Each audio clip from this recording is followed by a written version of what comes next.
Hello guys, I welcome you all on The Catalyst and today we will discuss 20 MCQs और इन MCQs में हम लोग देखने वाले हैं बहुत ही इंपॉर्टेंट एंड इंटेलेक्चुअल क्वेश्चंस हैं। काफ़ी क्वेश्चंस आपको जरूर आते होंगे और ये आपके मॉरल एंड कॉन्फिडेंस को बूस्ट अप करने वाला पूरी तरह से सेशन होगा, क्योंकि बहुत ही अच्छे आपने जैसे डेली बेसिस पर क्लासेस देखते हैं, पढ़ते हैं, आपका जो नॉलेज है उसकी इंटीग्रिटी, उसमें कितनी अखंडता है वो देखने को मिलेगी।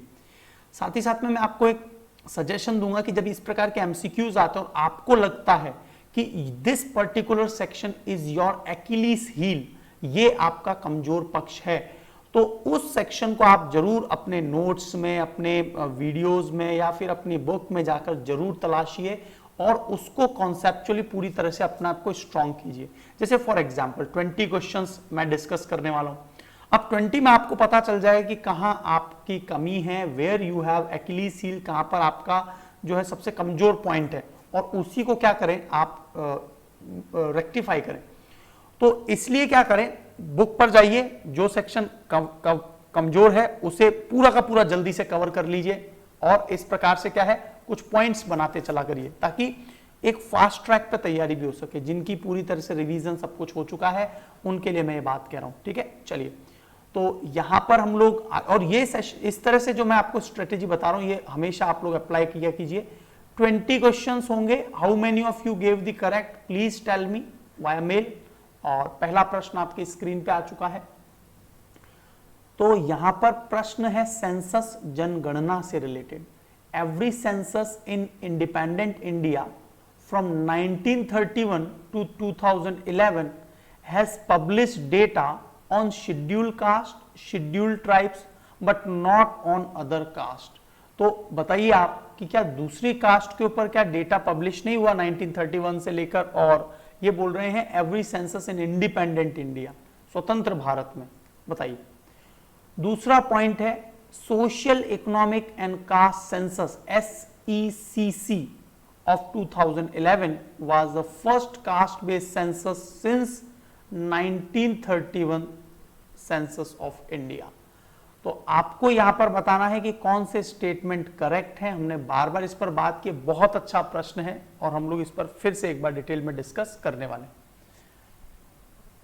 तो बताइए, क्या every census in independent India from 1931 to 2011 has published data on scheduled caste, scheduled tribes? देखिए ऐसा नहीं था। 1951 से तो हमने ये देखा, जो इंडिपेंडेंट इंडिया है 1951 टू 2011, यहां पर हमने SC एंड ST, इनकी तो पर्टिकुलर जो पॉपुलेशन है वो काउंट हो रही थी, लेकिन यहां पर बीच में कंप्लीट सेंसस भी बीच में देखी गई है। तो ऐसा नहीं है केवल scheduled caste, scheduled tribes but not other. तो ये यहां पर जो ये ईयर मिसिंग है 1931 वाले, 1941, वो पॉइंट यहां पर आपको इंक्लूड नहीं करना है। 1951 से लेकर 2011 तक, इस पर ये पॉइंट बिल्कुल सही है, पहला point. Is it clear? Second, हाँ, socio economic and caste census आपको याद आ रहा होगा 2016 में फिर फाइनली पब्लिश हुआ था, राइट। और 2011 इसको एग्जैक्टली पब्लिश नहीं किया गया था, कुछ बातें पब्लिश की, कुछ को नहीं किया गया। तो 1931 से पहले सोशियो इकोनॉमिक कास्ट सेंसस हुआ करती थी, फिर उसके बाद नहीं हुई थी। तो ये वाला पॉइंट बिल्कुल सही है, 2011 में ये हुआ है। So second point is absolutely correct here. So the correct answer will be B. Is it clear? B will be the correct answer. यहां पर आपका ये स्टेटमेंट सही है यदि यहां पर ये लिख दिया जाए 1951 टू 2011। देखिए, every census in independent India from 1951 to 2011 has published data on scheduled caste and scheduled tribe but not on other caste। लेकिन दूसरी कास्ट का इन्होंने नहीं किया था। 2011 में हमने क्या परिवर्तन देखा, socio economic caste census SECC भी लाई।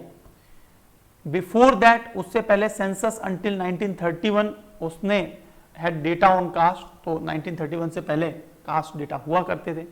Socio economic caste census 2011 first caste based census since 1931 census of India. तो पहली कास्ट बेस्ड सेंसस जो है 1931 के बाद यहां देखने को मिली। पॉज किया कीजिए, हमेशा जैसी क्वेश्चन आता है उसको पॉज कर लीजिए और उसके बाद अपना आंसर लगाइए। एक और प्रश्न है सेंसस, जनगणना से रिलेटेड। तो first synchronous census in India was held in 1881। क्या पहली जो समकालिक जनगणना 1981 में हुई थी? और क्या जनगणना का जो संचालन है उसकी जिम्मेदारी वर्तमान में सांख्यिकी और कार्यक्रम कार्यान्वयन मंत्रालय, मतलब जो मॉस्पी है, MoSPI ministry of statistics and programme implementation, क्या उसकी जिम्मेदारी है? आपसे मेरा एक और प्रश्न है कि इस समय पर भारत के गवर्नर जनरल कौन थे 1988 में, जब है ना, जब पहली बार सेंसस हुई थी? ठीक है, बताइए। तो पहला प्रश्न बिल्कुल, पहला जो पॉइंट है वो बिल्कुल सही है। सिंक्रोनस सेंसस जो है 1881 में हुई थी। और दूसरा पॉइंट है वो गलत है। यहां पर जो सेंसस रजिस्ट्रार होता है which comes under home ministry, तो होम मिनिस्ट्री के अंडर में आता है ये, तो सेकंड स्टेटमेंट जो है वो इनकरेक्ट है। Is it clear? Only first one is correct here. So a systematic and modern population census जो है ये नॉन सिंक्रोनस तो हमने 2 बार देखी, कब? 1865 में, है ना, 1972 Lord Mayo, and part of the country culminating 1872 has been popularly labeled as first population census, और 1872 को पहला सेंसस माना गया था। दादा भाई नेहरू ने क्या किया था आपको याद है? इकोनॉमिक सेंसस जो है, इकोनॉमिक स्ट्रक्चर पूरा भारत का बताया था, the grand old man. However the first synchronous census of India वो 1881 से हर 10 वर्ष में रेगुलर बेसिस पर अनइंटरप्टेडली हो रही है।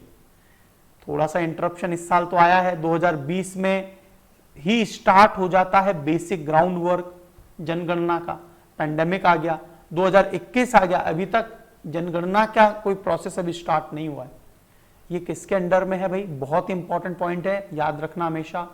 Office of registrar general and census commissioner, office of registrar general and census commissioner ministry of home affair के under में आता है, और यही कंडक्टिंग बॉडी है जो हर 10 साल में एक बार जनगणना की काउंटिंग बहुत जरूरी है।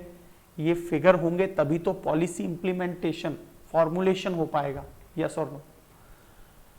थर्ड पॉइंट आपकी स्क्रीन पे, थर्ड क्वेश्चन आपकी स्क्रीन पर आ रहा है, पॉज करके आंसर दीजिए। पहला पॉइंट है the constitution of India does not define the criteria for recognition of scheduled tribe. Scheduled tribe को रिकॉग्नाइज मतलब मान्यता प्रदान की जाए, उसका कोई भी डिफाइंड क्राइटेरिया नहीं है कॉन्स्टिट्यूशन में। क्या ये स्टेटमेंट सही है या गलत है? यहां पर करेक्ट पूछा है आपसे। सेकेंड पॉइंट है constitution of India empowers the parliament of India to specify scheduled tribes in various states and union territories. तो कॉन्स्टिट्यूशन ऑफ इंडिया जो है वो पार्लियामेंट को ये ताकत देता है to India to specify scheduled tribes, वो नोटिफाई करे, स्पेसिफाई करे in various state and union territories. बड़े ध्यान से क्वेश्चन पढ़ेंगे, very simple question is this, I think बड़ा ही डायरेक्ट क्वेश्चन है। और यहां पर एक शब्द गलत है, ये पावर पार्लियामेंट के पास नहीं दी गई है, ये पावर प्रेसिडेंट के पास दी।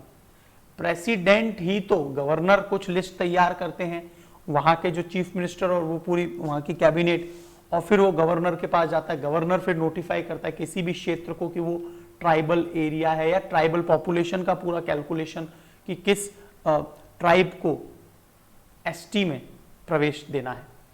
Constitution of India does not define the criteria for recognition of scheduled tribes. Constitution में क्या कोई क्राइटेरिया डिफाइन नहीं है? बिल्कुल कोई क्राइटेरिया डिफाइन नहीं है, राइट? इसमें कोई क्राइटेरिया, बिल्कुल सही बात है, पर्टिकुलरली कोई क्राइटेरिया डिफाइन नहीं किया गया।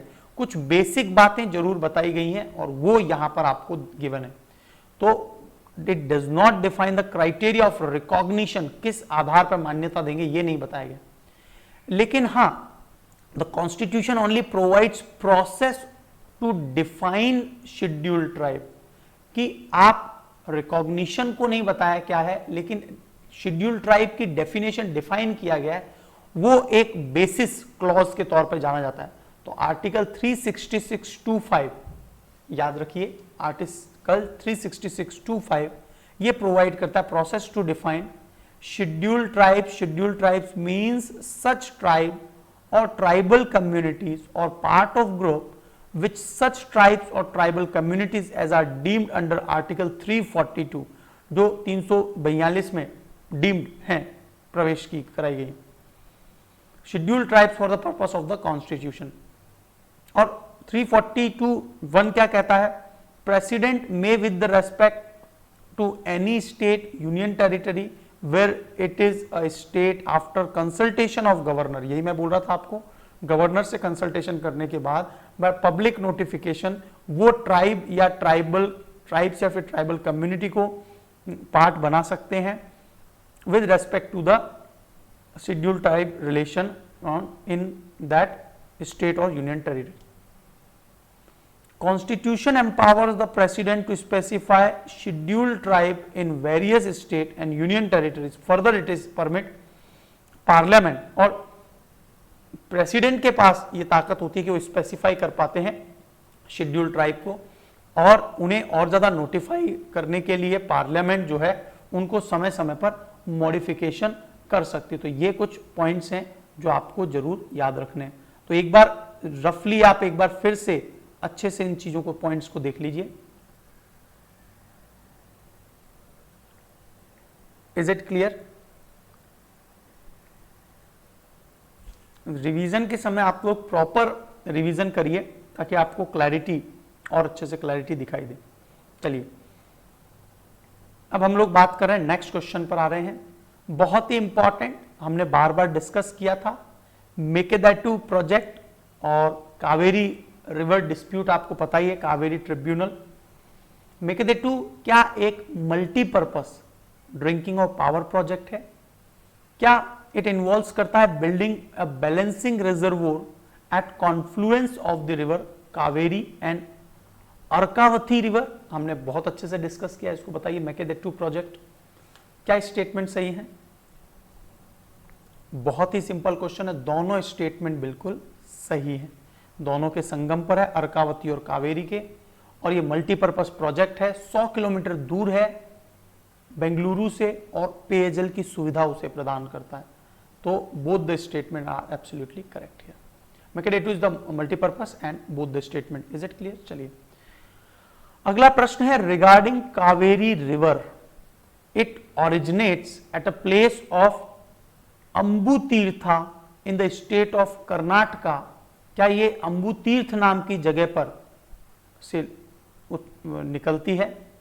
और it is dammed at Mettur Tamil Nadu. क्या तमिलनाडु में एक बहुत ही बड़ा प्रोजेक्ट है, आपको पता होगा, क्या मेटूर नाम का डैम इस पर लोकेटेड है?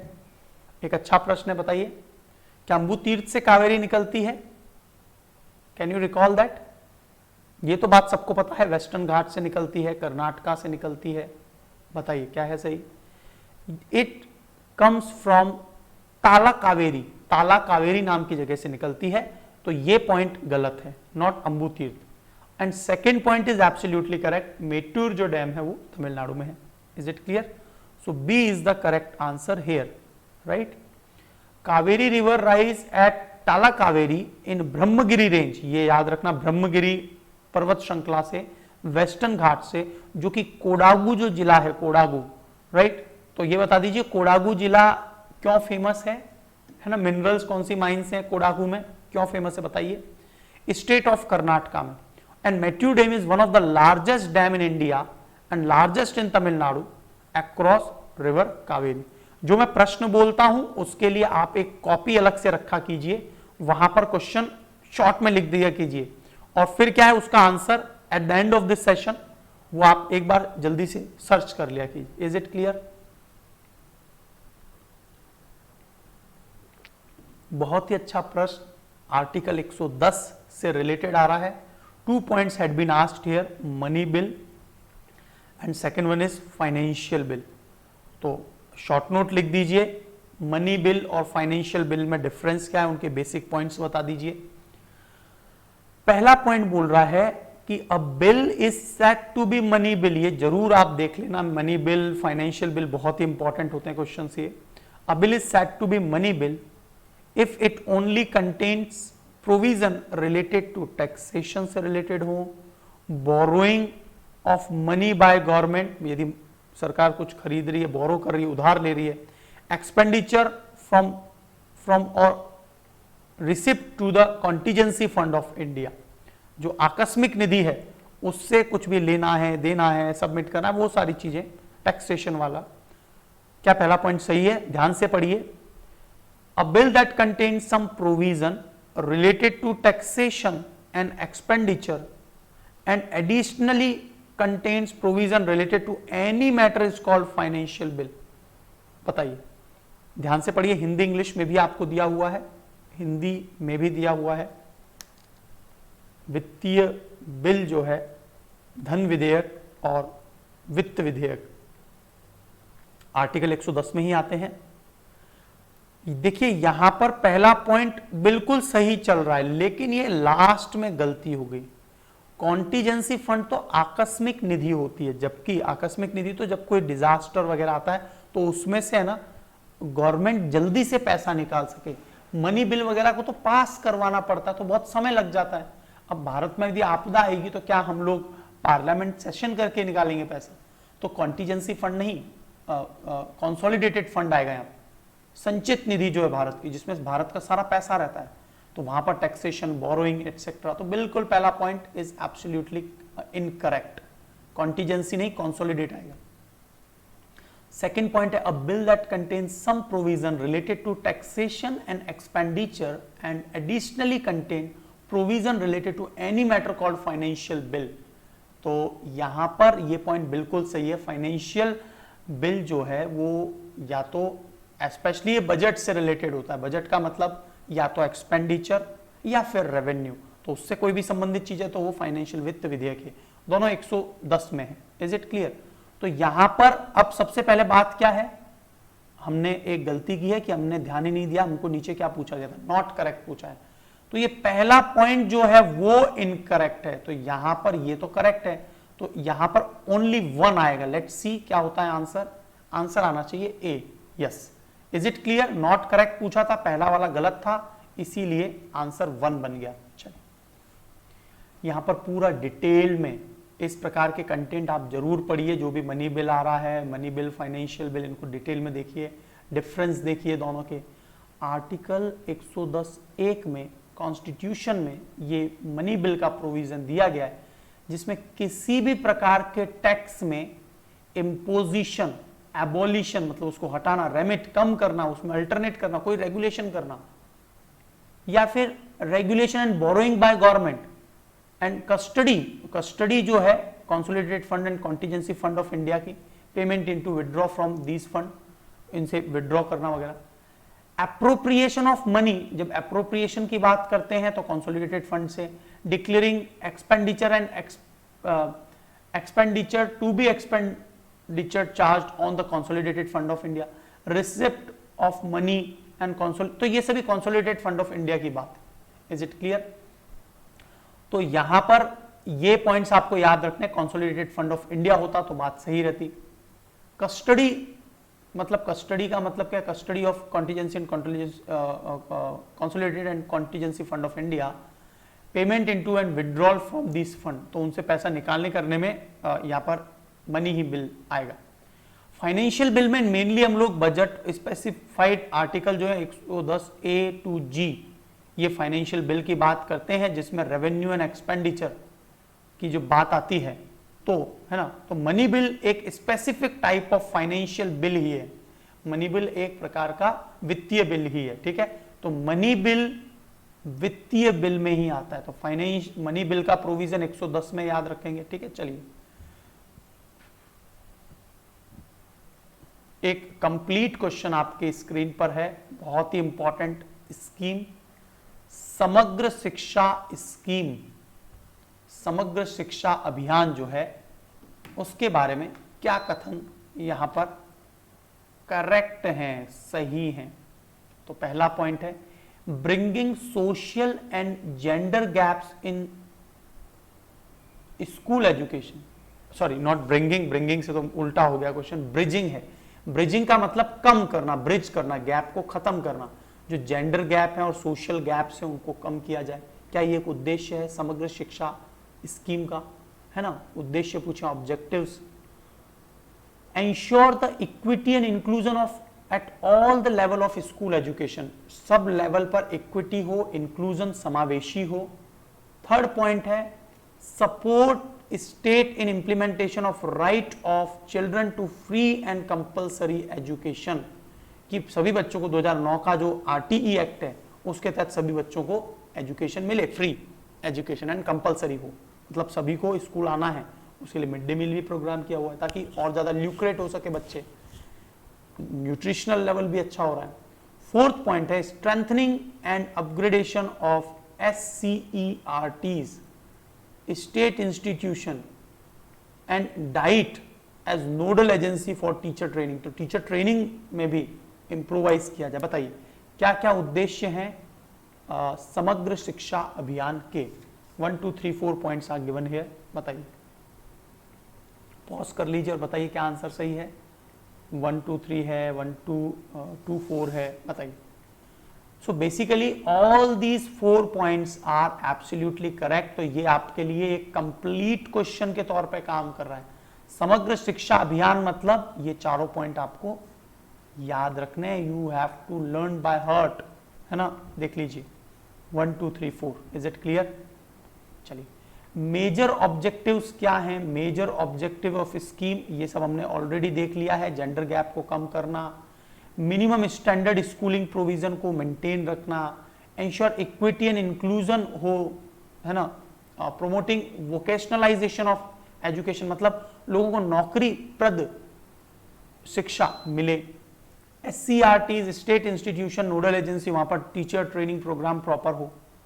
Main outcome of the scheme is envisaged as universal access, सभी को यूनिवर्सल एक्सेस ऑफ एजुकेशन हो, इक्विटी मिले, बराबरी मिले, क्वालिटी मिले, प्रोमोटिंग वोकेशनलाइजेशन ऑफ एजुकेशन, रोजगार परख एजुकेशन हो, strengthening teachers training institution, teachers education institutions जो हैं जो ट्रेनिंग प्रोवाइड करते हैं, जैसे SCERTs, state institution and diet, ठीक है, तो वो मजबूत हो सकें।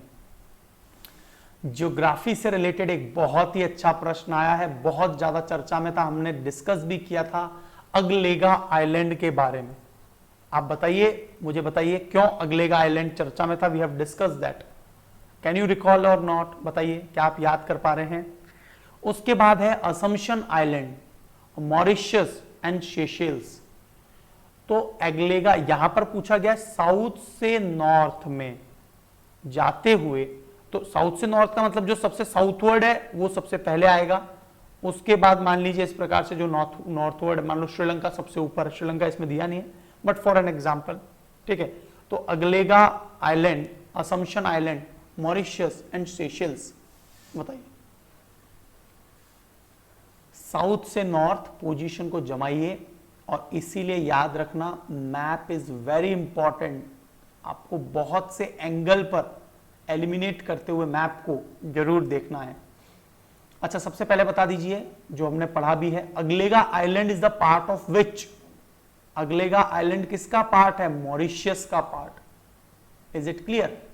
आपको याद रखना है सबसे साउदर्न मोस्ट है मॉरिशस और अगलेगा है उसके बाद है असम्पशन आइलैंड और सेशेल्स जो है वो सबसे नॉर्दर्न मोस्ट है। सेशेल्स से भी ऊपर यदि हम मालदीव देते तो और ऊपर आ जाता, हमारा लक्षद्वीप और ऊपर आ जाता। Is it clear? तो ये साउथ से नॉर्थ में जा रहे हैं। तो सबसे पहले हमने क्या देखा, फर्स्ट ये लगा दिया, सेकंड ये इसी का भाग है, सेकंड नंबर पर साउथ से नॉर्थ में जा रहे हैं तो सेकंड नंबर पर ये आएगा नीचे से ऊपर। थर्ड नंबर पर थे असम्पशंस और फोर्थ नंबर पे है सेशेल्स। तो लगाइए क्या आंसर आया। फर्स्ट नंबर पर मॉरिशियस से 3 आएगा पहले, सेकंड नंबर पर अगलेगा तो फर्स्ट आएगा, फर्स्ट वन ये है, राइट। पहले थर्ड लिखा फिर फर्स्ट लिखा, थर्ड नंबर पर असम्पशन मतलब 2 आएगा और फाइनली 4 आएगा। ये किस ऑप्शन में है? 3 1 2 4, it is given in C. Is it clear? तो इस प्रकार से आपको इंडिया वर्ल्ड ज्योग्राफी में बहुत से क्वेश्चंस पूछे जा सकते हैं।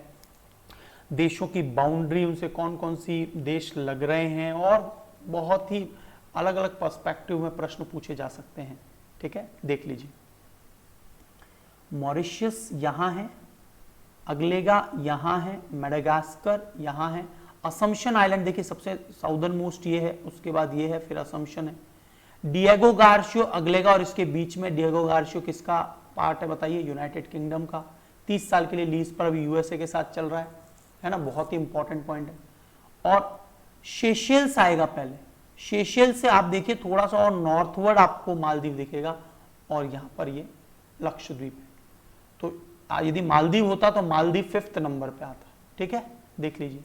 और अभी रिसेंटली देखिए इंडिया लिस्टिंग पोस्ट कहां पर है, मेडागास्कर में।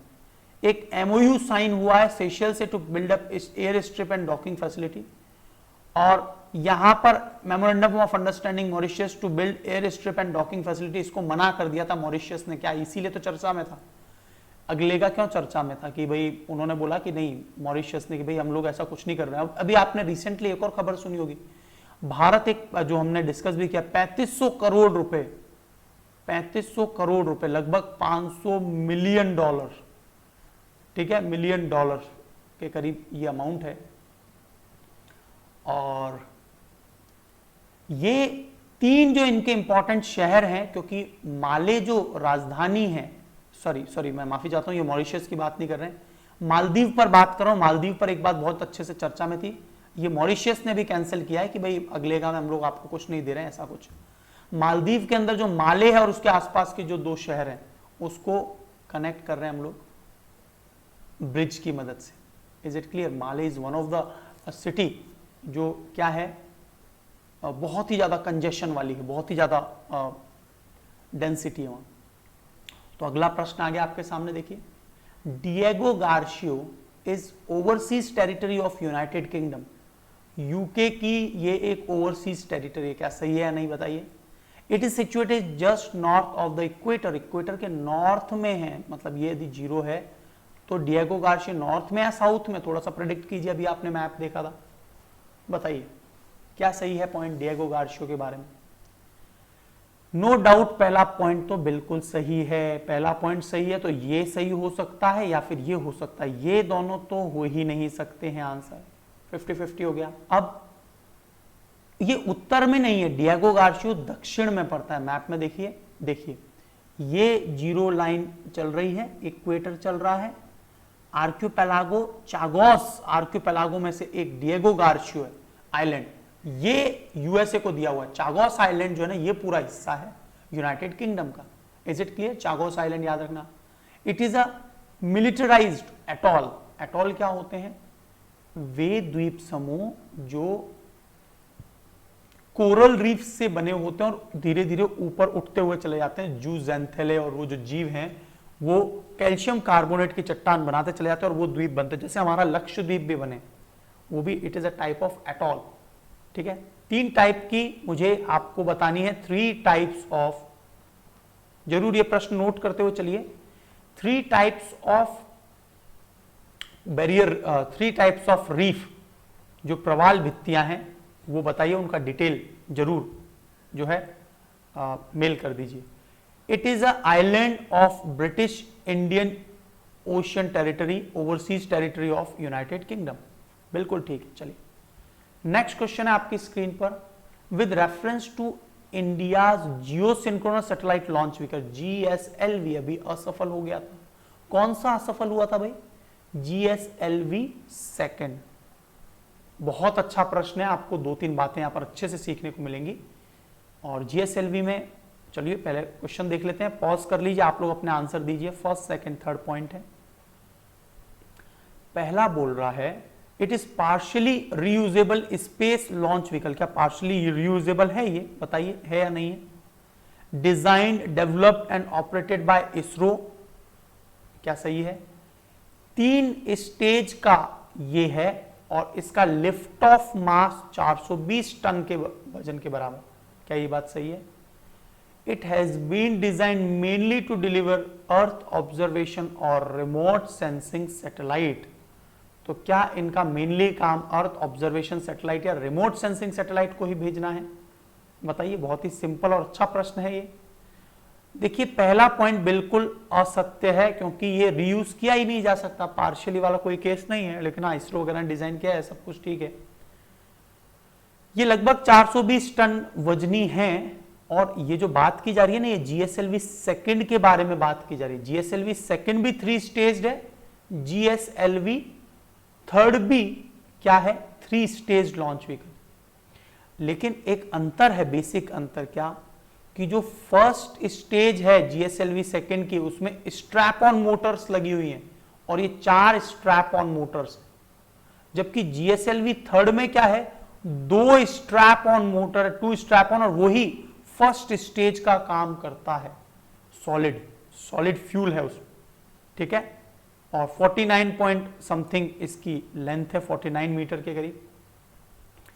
इसे जीसैट और इवन गगनयान मिशन, मतलब हम अलग अलग प्रकार की, पहले ये था कि पीएसएलवी से पोलर सैटेलाइट ही भेजी जाएंगी, लेकिन आजकल तो हम लोग जो भी सैटेलाइट 1850 या 1800 किलोग्राम की, 1850 किलोग्राम तक वजनी है, उन्हें तो हम लोग जो जियो है, जियो स्टेशनरी अर्थ ऑर्बिट, 36,000 किलोमीटर पर भी भेज रहे हैं। Is it clear? पीएसएलवी को ही प्रेफरेबली यूज करते हैं 1850 किलोग्राम से नीचे की। क्यों? क्योंकि सबसे सफलतम इंजन है। कई बार अभी जो देखा गया, जीएसएलवी के जो थर्ड स्टेज था वो चल ही नहीं पाया। तो ये मार्क, जो जीएसएलवी सेकंड की बात करें, बाहुबली कौन सा है, जीएसएलवी थर्ड है। तो सेकंड पॉइंट तो यहां पर सही है, first and third is incorrect. केवल इन्हीं के लिए ही, मुख्य रूप से इसके लिए नहीं डिजाइन किया गया था, वैसे जीसैट वगैरह सैटेलाइट के लिए लॉन्च के लिए किया गया था। अब तो इसको ओवरऑल यूज कर रहे हैं, तो केवल और केवल सी पॉइंट ही आपका यहां पर करेक्ट पूछा गया है, इसलिए सी इज द करेक्ट। देखिए, geosynchronous satellite launch vehicle not usable है, नॉट रीयूजेबल है। वर्टिकली इसको डिजाइन किया जाता है, मतलब खड़े रूप में, लंबवत रूप में, बहुत ही ज्यादा समय लगता है इसको बनाने में। हॉरिजेंटल वाला मैंने कौन सा बताया था आपको, स्मॉल सैटेलाइट लॉन्च व्हीकल को हॉरिजेंटली भी डिजाइन किया जा सकता है, और ये हमको है ना बहुत ज्यादा इकोनॉमिकली, इसरो अपने आप में कमाई का एक सेक्टर बन जाएगा।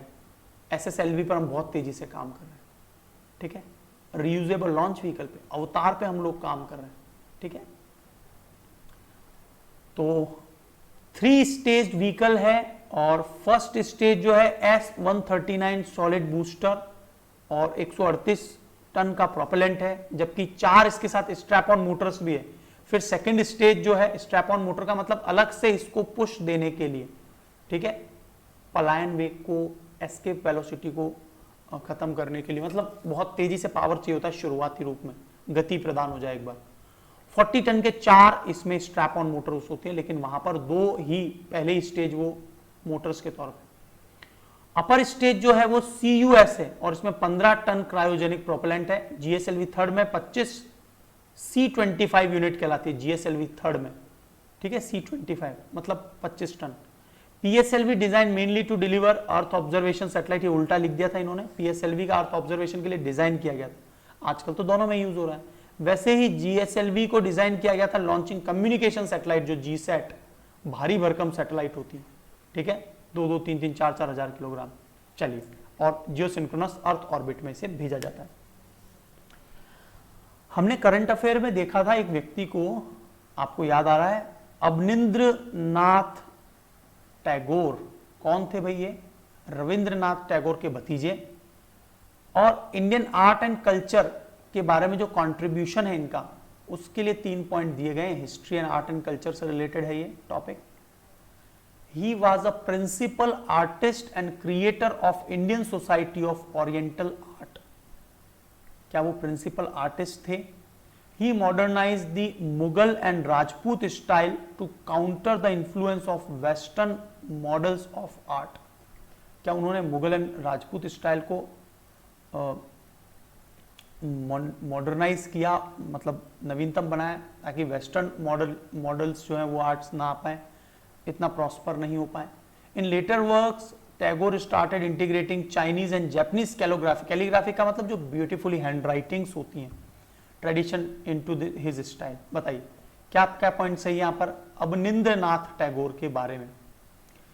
All the 3 points are absolutely correct. याद कर लीजिए, तीनों पॉइंट पॉज करके देख लीजिए, और यहां पर D will be the correct answer. Is it clear? D is the correct answer here. And इनके 150 साल हुए, celebration of 150 year of Abanindranath Tagore will start soon, और वो हुआ। और Bengal school of art, leading light of the Bengal school of art के ये member थे, है ना, मतलब एक जो है टॉर्च बियरर के तौर पे काम कर रहे थे। बर्थ इनका कोलकाता में 1871 में हुआ, राइट, इसीलिए तो 150 ईयर्स हो गए। अवनींद्रनाथ की आइडियोलॉजी क्या थी, उनकी विचारधारा क्या थी?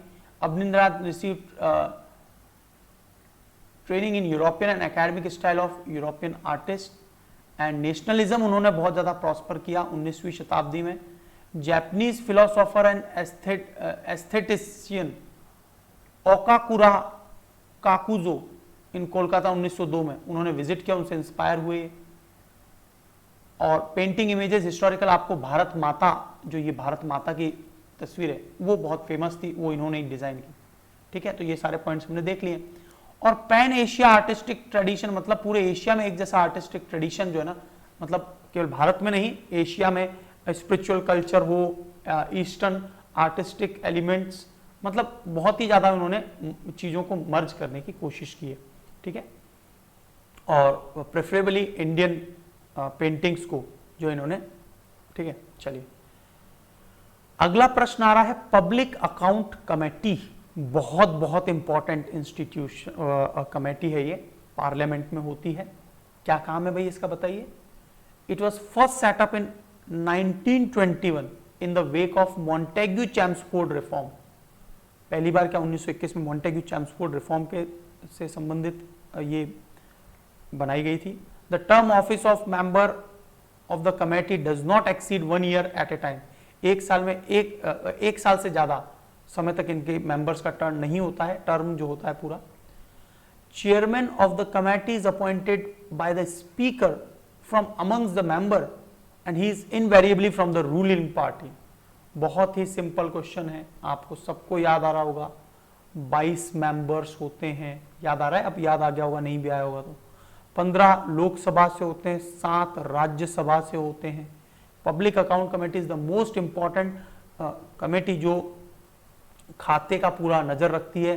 कंट्रोलर ऑडिटर जनरल ने जो रिपोर्ट सबमिट की है उसको पूरी तरह से इवेल्युएट करती है। तो बताइए क्या सही है? पहला पॉइंट बिल्कुल सही है, मॉन्टेग्यू चैम्सफोर्ड के सुधारों के मद्देनजर इसको स्थापित किया गया। 1 साल का ही कार्यकाल होता है, लेकिन रूलिंग पार्टी नहीं, ऑपोजिशन पार्टी का मेंबर होता है इसका चेयरमैन। और ऐसा कन्वेंशन, ऐसी जो प्रथा चली आ रही है वो 1967 से चली आ रही है।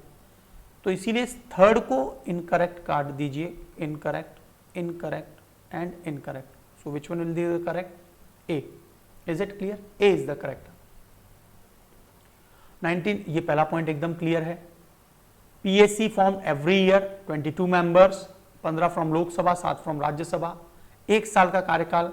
1967 से ऑपोजिशन का जो मेंबर है उसे चेयरमैन बनाया जाता है। और ये एग्जामिन करते हैं audit report of controller and auditor general.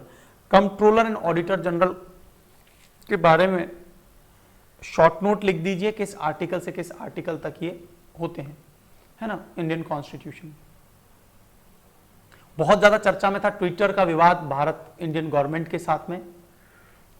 So recently Twitter India has appointed a permanent chief compliance officer CCO, a resident grievance officer RGO and nodal contact person in compliance with which of the following। तो Twitter ने, Twitter के CEO का नाम बता दीजिए। Twitter ने किसके तहत, कौन सा नया ऐसा एक्ट आया था? क्या भारतीय संविधान के अनुसार, डिजिटल मिलेनियम कॉपीराइट एक्ट के तहत, new information technology IT rule, या फिर ऑल ऑफ द अबव, इन सभी के? बहुत ही अच्छा और सिंपल क्वेश्चन है, आप डायरेक्टली आंसर दे देंगे। चीफ कंप्लायंस ऑफिसर, मुख्य अनुपालना, कंप्लायंस का मतलब अनुपालन करे कोई चीजों का। करेक्ट आंसर है सी, न्यू इंफॉर्मेशन टेक्नोलॉजी। और इसके तहत क्या हुआ था? बाउंड किया गया था जो भी इंटरमीडियरीज हैं, जो मतलब जो मिडिल पार्टी के तौर पे काम करती है। कोई भी पोस्ट कर रहा है, जैसे मान लीजिए मैं फेसबुक यूज कर रहा हूं, ये मिडिल पार्टी है, ठीक है, और दूसरी जनता तक जा रही है। तो ट्विटर ने अपॉइंट कर दिया इस प्रकार से ये, और Twitter ink is admittedly intermediary with in the meaning section. ये एक इंटरमीडियरीज है। क्यों है भाई इंटरमीडियरीज? मैंने आपको बताया था, जहां पर भी 50 लाख से ज्यादा यूजर है जिस भी सोशल मीडिया पर, तो उससे ये new information technology IT rules मानने होंगे। और एक chief compliance officer, grievance officer, nodal contact person इत्यादि, और एक दिन के अंदर अंदर रिस्पॉन्स देना होगा और 15 दिन के अंदर अंदर उसका निस्तारण कर देना होगा, ग्रीवेंस कर देना होगा। SSMI are required to appoint a chief compliance officer and nodal officer and grievance officer, all whom are required to be resident of India। सभी भारत के ही लोग होने चाहिए अकॉर्डिंग टू आईटी रूल। ये एक इंपॉर्टेंट पॉइंट है, याद रखना, ऐसे पॉइंट पूछ लिए जाते हैं, ठीक है। Any non compliance account to breach the provision of IT rule leading to Twitter losing its immunity as intermediaries. तो यदि वो ऐसा अनुपालना नहीं करता है, तो यदि किसी आईटी रूल का कोई ब्रीच उल्लंघन हुआ, क्योंकि मैंने आपको बहुत डिटेल में बताया था कि इनको पूरी तरह से प्रोटेक्शन दिया गया है आईटी रूल के तहत, कि यदि कोई व्यक्ति इस पर कुछ पोस्ट कर रहा है तो उसके लिए ये ट्विटर वगैरह जिम्मेदार नहीं होंगे, ना फेसबुक वगैरह, इसके लिए वो व्यक्ति जिम्मेदार होगा। लेकिन यदि ये अनुपालना ऑफिसर, ग्रीवेंस ऑफिसर नहीं अप्लाई करते, तो हम उसको इंटरमीडियरीज वाली सेक्शन से बेदखल कर देंगे, और उसके बाद फिर आप देखिए क्या होता है, मतलब अलग अलग प्रकार से सरकार जो है लैग पुलिंग स्टार्ट कर देगी। तो ये पूरा प्रोसेस, ठीक है। A loss of intermediaries status provides its immunity from liabilities over any third party hosted by it, makes it liable to criminal action, और फिर criminal action इन पर लिया जा सकता है। Is it clear? अभी बहुत ज्यादा चर्चा में चल रहा है किसका? जेफ बेजोस और फ्यूचर बियनका, जो फ्यूचर ग्रुप के मालिक हैं, और मुकेश अंबानी। तो हमने डिस्कस किया था, याद आ रहा है आपको, सिंगापुर इंटरनेशनल आर्बिट्रेशन सेंटर। क्या यह एक इंटर गवर्नमेंटल ऑर्गेनाइजेशन है जो सिंगापुर में बेस्ड है? क्या it's administrators it administers arbitration under its own rule of arbitration and the WTO arbitration?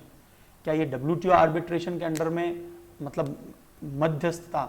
मैंने आपको बताया था दिल्ली आर्बिट्रेशन भी हो सकता है, राइट, काठमांडू आर्बिट्रेशन भी हो सकता है, लंदन आर्बिट्रेशन भी है। मतलब कोई कंपनी ये चाहती है कि नहीं भारत में उसका आर्बिट्रेशन ना हो, तो कोई बाहर का एक ऐसा प्लेस। तो इसके लिए क्या किया था जेफ बेजोस और जो बियनका के बीच में जो डील हुआ था, उसके लिए इन्होंने सिंगापुर इंटरनेशनल आर्बिट्रेशन सेंटर को अपॉइंट किया था कि भाई कल को कोई डिस्प्यूट होता है तो वहां पर ये सारा निस्तारण होगा। और हमने देखा कि सुप्रीम कोर्ट है ना, इनको बहुत अच्छे से पैरवी भी कर रही है कि हाँ ये सही है, और इसीलिए जबकि मुकेश अंबानी के फेवर में ये नहीं जा रहा है, ऐसा बहुत रेयर केस में देखा जाता है। सो बताइए क्या पॉइंट सही है? क्या इंटर गवर्नमेंटल ऑर्गेनाइजेशन है ये? नो, नहीं है। ये तो पर्टिकुलरली आर्बिट्रेशन का काम करता है, बस मध्यस्थता का। It administer arbitration under, no, WTO ने UN आर्बिट्रेशन रूल के तहत। सेकेंड गलत है, फर्स्ट भी गलत है। सो दोनों ही गलत हैं। करेक्ट पूछा है मतलब दोनों ही गलत हैं, इसका मतलब D will be the answer. Non profit international arbitration organisation है ये, नॉट फॉर प्रॉफिट है, ठीक है। और United Nation commission on international trade law, UNCITRL है ना, TRAL। तो ये पूरा फुल फॉर्म याद रखना, United Nation commission on international trade law arbitration rule के तहत ये काम करता है। G4 नेशन बहुत ज्यादा चर्चा में रहते हैं, आजकल कम चर्चा में है। कारण क्या है कि आजकल उन्होंने दबाव बनाना बंद कर दिया। ये चारों देश 4 कंट्रीज हैं, और कौन कौन से 4? इनमें से कौन सा वो चौथा कंट्री नहीं है ये बताना है आपको, not the part of G4। और G4 क्या है? जो डिमांड कर रहे हैं कि हमें भी जो है उस एक्सटेंशन का हिस्सा बना लिया जाए, कि हमें भी वीटो पावर मिलना चाहिए। वी आर द मोस्ट, मतलब ये देश बोलते हैं कि हम लोग मोस्ट फेवरेबल कैंडिडेट हैं to get the veto power, है ना। फाइनली अब देश ये जो है ना ज्यादा प्रेशर नहीं बना रहे। तो क्या इंडिया G4 में है? ब्राजील है, जर्मनी है और साउथ अफ्रीका। बताइए, यहां पर एक देश आप जरूर मिस कर रहे होंगे और वो है जापान। तो चौथा देश जापान है। तो इनमें से कौन सा देश वो नहीं है? साउथ अफ्रीका नहीं है। जर्मनी भी हो सकता था, लेकिन जर्मनी उस समय वर्ल्ड वॉर हुआ ही था, इसलिए जर्मनी को नहीं लिया, बहुत सारे प्रेशर डाल दिए गए थे। ब्राजील, इंडिया एंड जापान ये फेवरेबल में से एक है, लेकिन हमने इन देशों ने डिमांड खुद से ही क्विट कर दी और ये बिड कर रहे हैं, they wants to be the permanent member of United Nation security council. बहुत ही सिंपल क्वेश्चन है, बहुत ही डायरेक्ट क्वेश्चन है। आई डोंट थिंक कि मुझे इसको पढ़ना भी चाहिए। पॉज करके तुरंत आंसर दे दीजिए। पहला पॉइंट सही है या गलत है? पहला पॉइंट गलत है। यहां पर बोल रहे हैं 15 नॉन परमानेंट मेंबर है। नो, 15 नहीं, 10 नॉन परमानेंट मेंबर है, 5 परमानेंट मेंबर है, इसीलिए पहला पॉइंट गलत हो गया।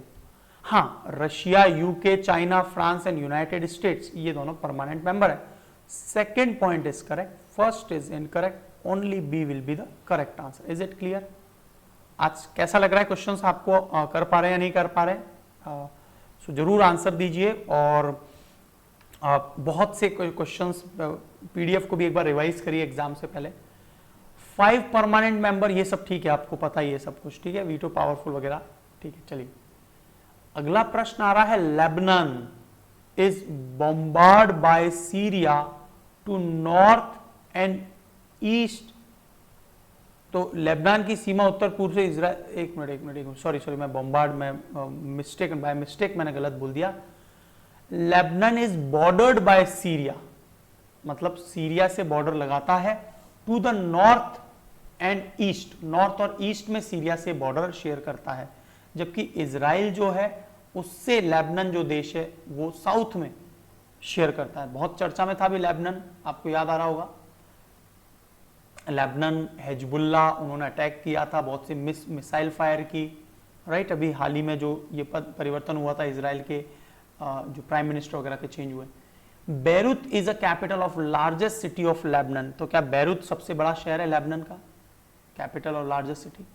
बिल्कुल सही है, बेरूत इज द, और ये बिल्कुल ये जो लेबनान देश है वो लोकेटेड है मेडिटेरेनियन सी में, इसका जो कोस्ट आता है, नीचे की तरफ इजराइल है और ईस्ट और नॉर्थ की तरफ सीरिया है। लेबनान एक छोटा सा देश है, बेरूत राजधानी है। दोनों पॉइंट सही है, इस प्रकार से मैप जरूर देखा करो, ठीक है। सी इज द करेक्ट आंसर। देखिए बेरूत इज द कैपिटल, ये पूरा जो ग्रीन वाला ये लेबनान चल रहा है, और ये गोलन हाइट जो है ये ऑक्यूपाइड कर लिया है इजराइल ने। हिजबुल्लाह हैं जो अटैक करते रहते हैं। दमिश्कस इज द राजधानी, है ना, किसकी है? सीरिया की राजधानी, ठीक है। तो हिजबुल्लाह एक शिया इस्लामिस्ट पॉलिटिकल पार्टी है that based in Lebanon. Shias और कहां पाए जाते हैं भाई? ईरान में। ऑर्गेनाइजेशन वाज फाउंडेड, मतलब ज्यादा संख्या में ईरानियन एफर्ट, और ऑर्गेनाइजेशन को ईरान के एफर्ट से 1980 में बनाया गया था, और ये जो है अटैक होते जाते हैं। Hezbollah acts as proxy of Iran, तो ये ईरान के प्रॉक्सी, मतलब एक तरह से उनके लिए काम करते हैं।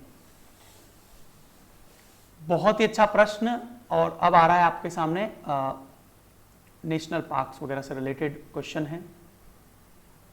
इन चार में से वो कौन सा रिजर्व है, दुधवा, वाल्मीकि, राजाजी, या फिर इनमें से कोई नहीं, कि वो बाउंड्री शेयर करता है reserve of river Sharda rivers पे, नॉर्थ ईस्टर्न बाउंड्री है उसकी, मतलब वहां पर बाउंड्री आती है, which defines Indo Nepal border को भी, मतलब वो टच कर रहा है। साउथ वेस्ट की जो बाउंड्री है, साउथ वेस्ट का मतलब इस साइड में, नॉर्थ वाली ये, साउथ वेस्ट की जो बाउंड्री है by the river Sharda and river Ghaghara, it got first international award TX2, not TX2 exactly, T/2, जहां पर टाइगर्स की संख्या 2 गुना होगी। आपको याद आ रहा है 2010 में जो सेंट पीटर्सबर्ग में, रशिया में एक समिट हुआ था जिसमें बाघों की संख्या को 2 गुना करना, और इसको कोई देश कर पाया प्रॉपरली तो वो नेपाल कर पाया, ठीक है। तो इसीलिए इसको अवार्ड भी दिया गया, डबल कर दिया स्टिपुलेटेड टाइम के अंदर। तो ये वाल्मीकि टाइगर रिजर्व है, राजाजी है या दुधवा है, बताइए। सो the correct answer here is Valmiki tiger reserve. ये जो है बिहार में है, याद आ रहा होगा आपको, हमने डिस्कस भी किया था इस। दुधवा उत्तर प्रदेश में और राजाजी कहां पर है? उत्तराखंड में। Is it clear? Okay okay okay, sorry sorry sorry, मैंने ये शायद ये मैं माफी चाहता हूँ, नॉट वाल्मीकि, कोई भी नहीं है, शायद पीलीभीत, ये पीलीभीत टाइगर रिजर्व की बात कर रहे हैं। यस, पीलीभीत एक डिस्ट्रिक्ट भी है। मैं माफी चाहता हूँ इस क्वेश्चन के लिए, sorry for such blunder. So Pilibhit tiger reserve जो है वो पीलीभीत और शाहजहांपुर डिस्ट्रिक्ट में लोकेटेड है, और इसने 2 गुना करके दिखाया, और यही वो टाइगर रिजर्व है जो नॉर्थ वाले पार्ट से लगता है, और घग्गरा और जो रिवर है शारदा, उसके साथ बाउंड्री है। 3-2 ये कर पाए थे टाइगर की संख्या को। एक और प्रश्न, अच्छा इसको मैंने बता ही दिया। T/2 जो अवार्ड है, it is a global award which was setup in 2010 in Saint Petersburg, Russia में सेटअप किया गया। T/2 का goal global commitment to double the world's tiger wild tiger by 2022, क्या 2022 तक 2 गुना करने की प्रतिबद्धता है, बताइए। मुझे तो 2020 याद आ रहा है, लेट मी सी, देखते हैं क्या सही है। ओके, इसको शायद इन्होंने एक्सटेंड किया होगा, लेट मी सी, क्योंकि 2020 तक 2010 में वो समिट हुए थे और 10 साल का एक टाइम दिया था। सो लेट सी, हाँ बिल्कुल, इसमें कुछ परिवर्तन किया होगा, बाद में अमेंड किया होगा। T/2 goal of the global commitment of double the tiger, ठीक है, और इस सब के साथ में सेंट पीटर्सबर्ग 2010 में सेटअप हुआ था। World wildlife fund, UNDP United Nation development programme, UNSC, IUCN international union for conservation of nature, global tiger fund GTF, cats, the lion share, lion shares का मतलब, ये तो ईडीएम भी है, बताइए क्या मतलब होता है इस ईडीएम का। Finally you have a question again related to a park, India's Manas national park जो है, कंसीडर करिए इन स्टेटमेंट्स के बारे में। पहला पॉइंट बोल रहा है, क्या ये नॉर्दर्न बाउंड्री शेयर करता है पखुई वाइल्ड लाइफ सेंचुरी से? क्या पखुई वाइल्ड लाइफ सेंचुरी से, ये हमने चर्चा भी की थी, याद आ रहा है आपको, अरुणाचल प्रदेश पखुई के पास मैंने बोला था कि एक आसाम का एक जो है नेशनल पार्क है, कौन सा है वो बताइए, या यही है, मानस ही है। Second, it is the best sighting spot of endangered bird white विग्ड duck, white विग्ड duck यहां पर खूब पाई जाती है, क्या मानस टाइगर रिजर्व में है वो? और यही स्टेट बर्ड है असम की, व्हाइट विग्ड डक, तो ये भी याद रखना। It became UNESCO world natural heritage site in 1985। बहुत अच्छा प्रश्न है, राइट? तो मैंने काफी हद तक तो आपको क्लू दे भी दिया है। पखुई वाइल्ड लाइफ सेंचुरी कहां पर है? अरुणाचल प्रदेश में। पॉज कीजिए, बताइए क्या आंसर सही है। नामेरी जो वाइल्ड लाइफ, नामेरी जो है, नामेरी पखुई का पड़ोसी है, आसाम में लोकेटेड है। यही नामेरी में ही व्हाइट विग्ड डक पाई जाती है। तो पहला पॉइंट भी गलत हो गया मानस के लिए, दूसरा भी गलत हो गया, तीसरा बिल्कुल सही है। 1985 में मानस जो टाइगर रिजर्व है मानस रिवर पर है, ठीक है, ब्रह्मपुत्रा की जो सहायक नदी है, यूनेस्को वर्ल्ड हेरिटेज साइट 1985 में डिक्लेयर किया गया। Only third point is absolutely correct here, first incorrect, second incorrect. और नामेरी नेशनल पार्क याद रखना, पखुई का बाउंड्री शेयर करता है, और यहीं पर एंडेंजर्ड भी याद रखना, ये जरूर याद रखना, व्हाइट विग्ड डक जो असम का स्टेट बर्ड है। और trans boundary Manas conservation area, ये तो इसने तो कंजर्वेशन एक्सीलेंस अवार्ड किसको दिया गया? मानस को दिया गया, जहां पर 2 गुना बाघों की संख्या की गई, ठीक है। Trans boundary Manas conservation area comprising of 500 square kilometer, national park of Assam, royal Manas national park in Bhutan, और वाइल्ड लाइफ सेंचुरी एलिफेंट भी है यहाँ पर, बायोस्फीयर रिजर्व भी है। बताइए कि आपके आउट ऑफ 20 कितने सही हुए, हाउ डू यू फील? और आपको सब्जेक्ट ओरिएंटेड एमसीक्यूज भी जल्द ही आपको रेगुलर बेसिस पर मिलेंगे। सो हाउ यू फेल्ट, कैसा लगा आपको लेक्चर, जरूर बताइए। थैंक यू सो मच, आज के लिए इतना ही है। जय Hind, God bless you all.